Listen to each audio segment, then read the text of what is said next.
En el video anterior vimos la manera en la que se suman los vectores gráficamente, así que ahora veremos cómo ejecutar dichas operaciones de vectores a través de métodos analíticos, y en este video será por el método de componentes. Así pues, comencemos.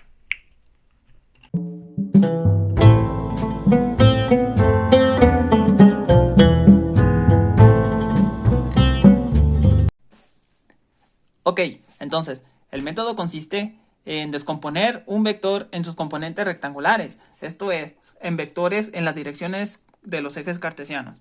¿Con qué fin o para qué? Porque de esta manera es posible sumarlos de forma ordinaria según su dirección. Me explico. Téngase un sistema, llámese de fuerzas, de velocidad, de aceleración o de cualquier otra cantidad vectorial, como el que tenemos aquí. Entonces, como ahorita les mencioné, el método consiste en descomponer un vector en componentes en direcciones paralelas a los ejes cartesianos. Fíjense bien lo que vamos a hacer. Tenemos el vector A. Bajamos aquí, tocamos aquí con dirección en el eje X. Ya tiene una componente en X. Ahora hacemos lo mismo con la dirección del E. Aquí ya tenemos una componente en la dirección de Y. Ahora, con el B vamos a hacer exactamente lo mismo. Aquí, donde termina el vector, bajamos, trazamos el vector. Aquí ya tenemos una componente en X y acá hacemos lo mismo. Trazamos y aquí ya tenemos una componente en Y. Ahora, ¿con qué fin o para qué? Porque de esta manera los vectores pueden sumarse de forma ordinaria, es decir, suponiendo este mide 3 y este mide 7, podemos nosotros sumar 7 más 3 es igual a 10. Ahora, ¿ustedes se acuerdan cómo se suman los vectores? Es un vector seguido de otro. Entonces, si este vector que mide 3 lo ponemos aquí, digo 3 porque básicamente este esquema lo hice de forma en que contando los cuadritos podamos saber cuánto mide. Entonces, este vector de 3 le vamos a subir aquí. Como les dije, se suma un vector seguido de otro. Tenemos aquí 3. Y este mide 7. A ver, 1, 2, 3, 4, 5, 6, 7. Sí, 7 más 3 es igual a 10. Entonces, todo este vector me va a medir 10. Y ahora, vamos a hacer lo mismo en esta dirección. Vamos a sumarle la componente en X del vector A más la componente en X del vector B. Entonces mide 2. Aquí le sumamos los dos. Un vector seguido de otro. Y sumamos 1, 2, 3, 4, 5, 6, 7 más 2 son 9. Entonces mide 9 cuadritos. Y para poder encontrar el vector resultante, hacemos lo de la ley del paralelogramo. Trazamos perpendiculares, bueno, dirección, esta componente como que la trazamos para acá, proyectándola, y en esta dirección proyectamos este vector, así, y aquí en este punto, ahí es donde va a estar nuestro vector resultante, aquí y ahí, ese es nuestro vector resultante. Y como ustedes recuerdan en el método gráfico que habíamos visto, los vectores se sumaban uno seguido de otro. Aquí se mide 7 y 3. Entonces son 1, 2, 3, 4, 5, 6, 7 y 3. Y ahí por regla del triángulo, si se fijan, nos hubiera dado el mismo vector resultante.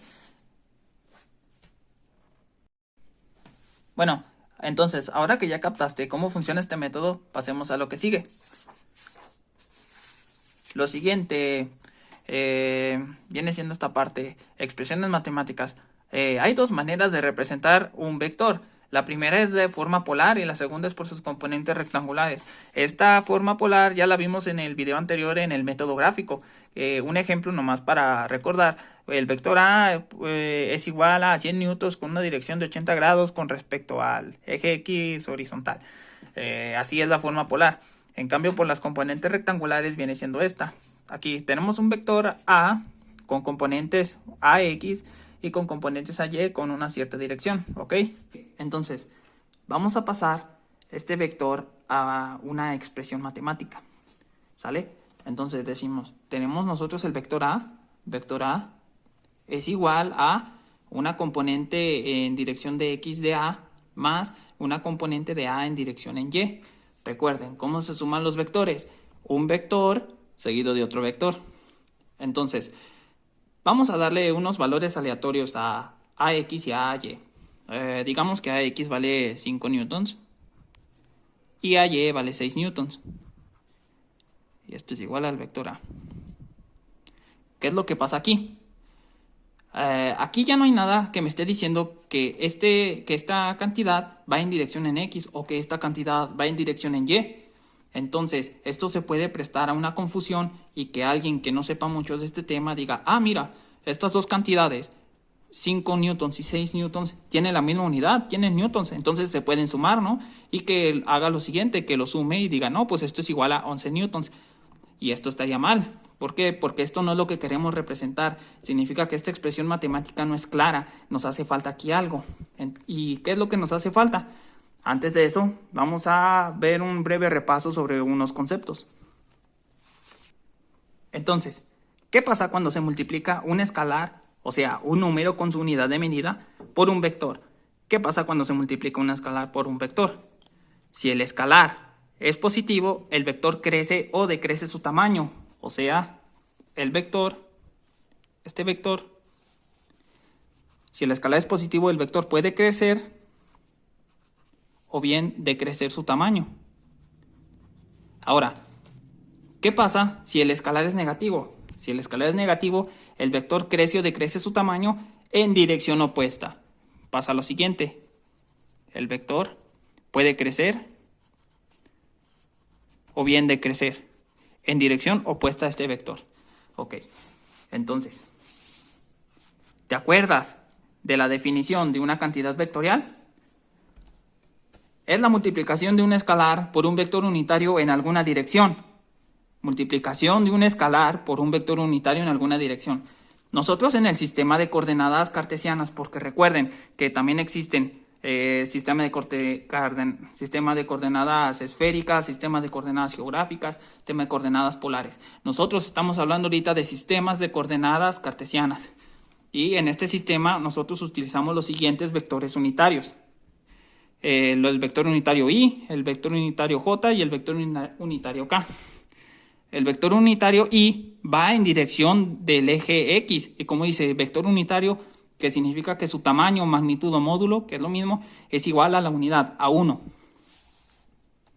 Es igual a 1. Y el Y lo representamos para la dirección en X. El J lo representamos para la dirección en Y. Y el K se representa en la dirección del eje Z. Nosotros que ahorita estamos trabajando en 2 dimensiones, vamos a utilizar estos dos, el Y y el J. ¿Por qué Y? ¿Por qué J? ¿Por qué K? Bueno, es que estas letras ya fueron designadas a nivel global para que en cualquier parte del mundo tú sepas exactamente de qué es lo que te están hablando. Es como, por ejemplo, el Sistema Internacional de Unidades, grados centígrados, grados Fahrenheit, es para representar la temperatura, o los metros, los centímetros, y todo eso es para representar unidades de medida de la longitud. Lo mismo pasa con estas letras. Una cuestión aquí que muchos, bueno, te podrían decir, el vector Y, el J y el K, para representar que es un vector unitario, le ponen un símbolo que parece una especie así como de sombrerito, así, que esto me indica que son unitarios. Bueno, sin embargo, este simbolito es el que aparece, por ejemplo, cuando quieres elevar una cantidad al cuadrado en el Excel o programas así. Es este mismo símbolo. Sin embargo, como estas letras ya son comunes, usarlas cuando hablan de I, J, K en el sistema de coordenadas cartesianas, nosotros ya sabemos de qué es lo que nos están hablando. ¿Sale? Entonces, volviendo, ¿qué es lo que necesitamos acá? ¿Recuerdan esta definición? Es la multiplicación de un escalar por un vector unitario. Entonces, regresando, ahora, ¿qué es lo que nos hace falta? Como decía, es la multiplicación de un escalar. Esto es una cantidad de escalar. ¿Por qué? Porque tiene un número y es unidad. Nos falta multiplicarlo por un vector unitario. Entonces, si decimos nosotros 5 newtons, el vector A es igual a 5 newtons, dirección Y, más 6 newtons en dirección J. 5 newtons, y multiplicado por el vector unitario Y, que sabemos que va en dirección en X, y más 6 newtons multiplicado por un vector unitario J, que sabemos que va en la dirección en Y. De esta manera ya estás estos vectores se sabe que no se pueden sumar de forma aritmética como hicimos aquí. Entonces, ¿qué es básicamente lo que pasó? Descompusimos esta cantidad, aquí lo voy a escribir, este vector A en X, componente A en X, es igual a una cantidad escalar a X por un vector unitario. Y el Y para representar el eje X, el vector componente Y es igual a una cantidad escalar Y por un vector unitario en dirección J. Más, y si fueran 3 dimensiones, si quieres agregar la dirección Z, sería una componente en la Z, el vector es igual a una cantidad escalar en Z multiplicado por su vector respectivo vector unitario que es K. ¿Sale? Entonces, obtención de las componentes rectangulares. Es muy sencillo de obtener. Básicamente vamos para poderlas, obtener, sacar, nos vamos a ayudar de las funciones trigonométricas que ustedes ya las vieron en la primaria, primaria. Bueno, puede que sí, a partir de la secundaria y la prepa. Viene siendo prácticamente las básicas, como viene siendo el coseno del ángulo, el seno del ángulo. Por ejemplo, vamos a partir de este esquema. El coseno del ángulo me relaciona el cateto adyacente sobre la hipotenusa. En este caso, el cateto adyacente es f de x y la hipotenusa es el vector f, ¿no? Entonces, despejando la componente en x, decimos que es la hipotenusa, que viene siendo nuestro vector f, por el coseno del ángulo. Ahora, el seno, ¿qué es lo que hace el seno? Me relaciona el cateto opuesto, que es la componente en y, dividido entre la hipotenusa, que viene siendo el vector f. Entonces, despejando, obtenemos que la componente en y, f de y, es igual al vector f por el seno del ángulo.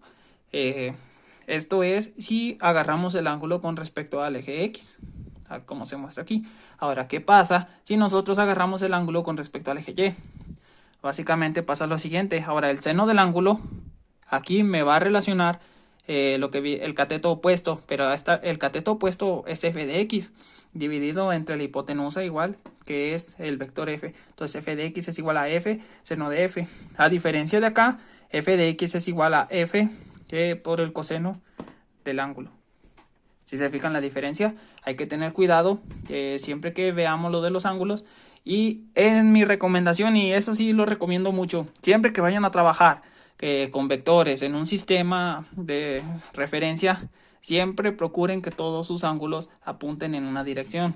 Si los tienen así alternativos, entonces saquen que no es muy sencillo, nomás a 90 grados le restas el ángulo y ya obtienes y ya para que todos los agarres con respecto a un solo eje de coordenadas. Así te puedes evitar muchos problemas o confusiones. Bueno, entonces,